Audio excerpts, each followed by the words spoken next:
किसान आंदोलन को लेकर सुप्रीम कोर्ट में एक और याचिका लगी है। वो है गणतंत्र दिवस बाधित करने की आशंका वाली याचिका, जिस पर सोमवार को सुनवाई होगी।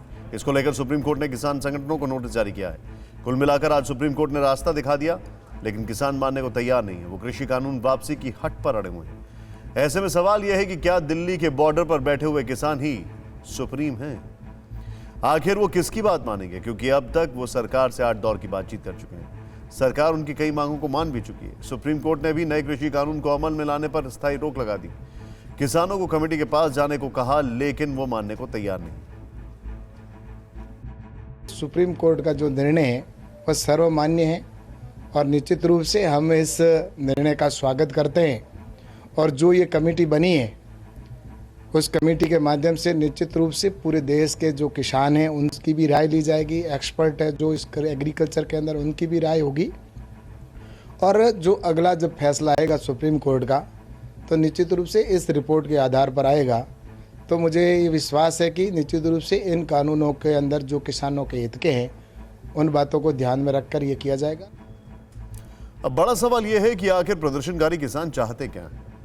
क्योंकि पिछले 48 दिनों से पंजाब हरियाणा के किसानों के आंदोलन के चलते दिल्ली के 3 बॉर्डर बंद हैं। दिल्ली हरियाणा और दिल्ली यूपी की इन सीमाओं पर हर रोज जाम लगता है। रोजाना दफ्तर आने जाने वाले लोगों को घंटों ट्रैफिक में फंसे रहना पड़ता है। जरा सोचिए, बीते 1.5 महीने में सड़क जाम होने के कारण लोगों को असहूलियत कितनी हुई होगी और कितना वक्त जाया हुआ होगा। किसानों के प्रदर्शन के कारण हर रोज 3500 करोड़ का नुकसान हो रहा है। अगर अब तक का हिसाब लगाएं तो 48 दिनों में 1,68,000 करोड़ का नुकसान हो चुका है, जो पंजाब के 1 वर्ष के बजट से ज्यादा है। किसान आंदोलन के कारण देश के करीब 20% ट्रक दूसरे राज्यों से सामान नहीं ला पा रहे। दिल्ली, एनसीआर और आसपास के राज्यों में कच्चे माल की कीमत 30% तक बढ़ चुकी है। Panipat, Jalandhar, NH tollway private limited को प्रतिदिन 1 करोड़ 30 लाख का नुकसान हो रहा है। किसान आंदोलन की वजह से रेलवे को काफी नुकसान पहुंचा है, और वो भी तब जब दिल्ली के बॉर्डर पर पूरे देश का किसान नहीं बल्कि किसानों का एक छोटा सा तबका बैठा हुआ है। लेकिन अन्नदाताओं के नाम पर हट के कारण देश और दिल्ली एनसीआर को काफी नुकसान पहुंचा है।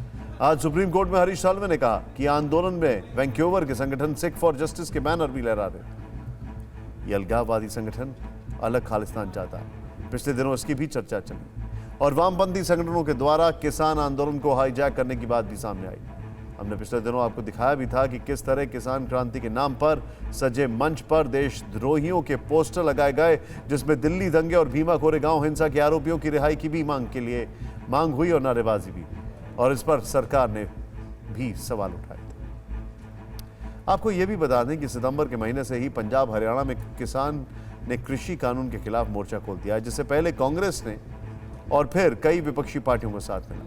लेकिन पिछले दिनों खुफिया एजेंसियों ने भी अलर्ट जारी किया था कि वामपंथी संगठनों ने किसान आंदोलन को हाईजैक कर लिया। हम आपको बार बार बता रहे हैं कि TV9 भारतवर्ष देश के अन्नदाताओं के साथ है। उन्हें इंसाफ की लड़ाई का हक है और हमें उनकी फिक्र है।